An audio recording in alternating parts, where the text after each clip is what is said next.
Cette action de sensibilisation à laquelle nous assistons aujourd'hui s'inscrit dans le cadre du programme de mise à niveau énergétique des mosquées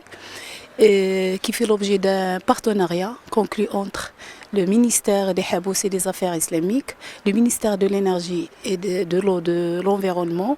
et notre agence bien sûr, l'agence marocaine pour l'efficacité énergétique, et pour le côté financier, il y a la société d'investissement énergétique. Ce sont les 4 partenaires qui se sont engagés pour une réduction de la consommation énergétique dans les mosquées. Ce programme s'articule autour d'axes primordiaux qui visent tout d'abord l'audit énergétique des mosquées,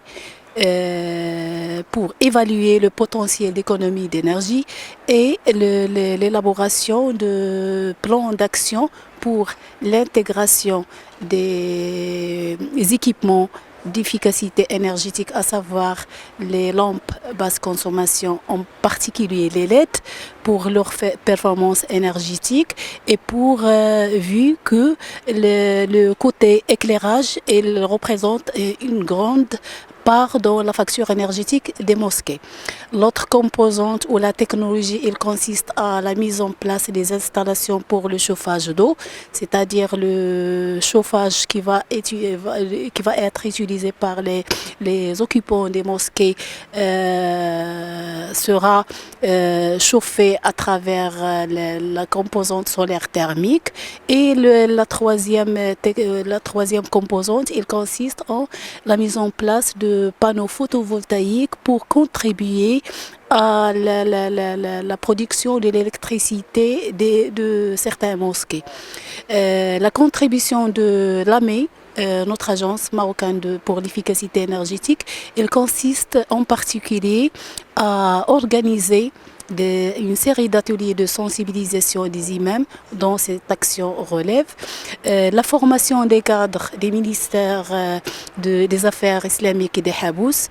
notamment les cadres qui sont en charge de la gestion et des suivi des projets de construction. Pourquoi? Parce qu'il y a le règlement thermique de construction qui est entré en vigueur,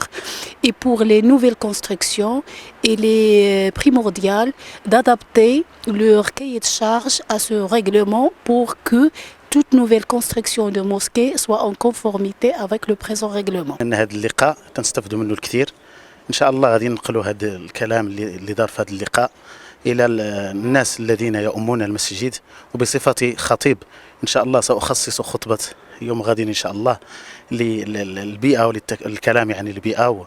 وأن الإسلام سباق إلى هذا والتحدث عن البيئة، والرسول صلى الله عليه وسلم يحثنا على ذلك في كثير من الأحاديث عن الرسول صلى الله عليه وسلم، والقرآن كذلك أشار إلى هذا، لأن كل ما خلق الله عز وجل في هذا الكون فخلقه للإنسان وسخره للإنسان. ولذلك أعظم نص عندنا في القرآن هو أن النبي صلى الله عليه وسلم قال: إذا قامت القيامة وفي يد أحدكم فسيلة فإن استطاع أن يغرسها فليغرسها. إذا في يدكم فتيلة، وهي الفتيلة وهي النبتة، وفي يده وهي القيامة ستقوم، فإن استطاع أن تقوم عليه القيامة حتى يغرسها فليغرسها. إذن فهذا من النبي صلى الله عليه وسلم يحث المسلم على الاعتناء بالبيئة، لأن الله عز وجل خلق هذه البيئة للإنسان وليستفيد منها وليتركها للآخر. إن شاء الله هذا غادي ننقلوه إن شاء الله المواطنين الذين يحجون المسجد ويأتون إلى المساجد، فنحثهم على هذا، ونحثهم كذلك على ترشيد الطاقة وعلى عدم الإسراف في استهلاك الطاقة، ويستبدل الطاقة بالطاقة البديلة اللي هي الطاقات المتجددة كالطاقة الشمسية والطاقة الريحية وغيرها من الطاقات اللي هي الآن متجددة. احنا في واحد الدورة تكوينية اللي كتنظمها الوكالة المكلفة بالطاقة المتجددة وبشراكة مع وزارة الأوقاف والشؤون الإسلامية. الهدف ديالها هو ترشيد الطاقة وحث المستهدفين على الاقتصاد في الطاقة. وكتعرفوا أن في هذه الفترة من هذه الفترة ديال نوفمبر المغرب كيستضيف كوب 22 اللي هو يعني فرصة لتحسيس العالم بخطورة بخطورة هذه المشاكل المتعلقة بالطاقة وبالاحتباس الحراري. فاحنا من جهتنا كمرشدات دينيات فالوزارة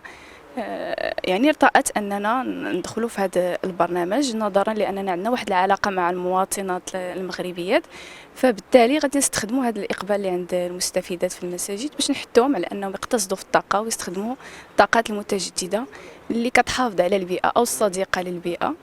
وكنتمنوا أننا نكونوا يعني قد المسؤولية وأن نساهموا جميعا في الحفاظ على البيئة ديالنا وفي الاقتصاد في الطاقة والتوجه نحو الطاقة المتجددة.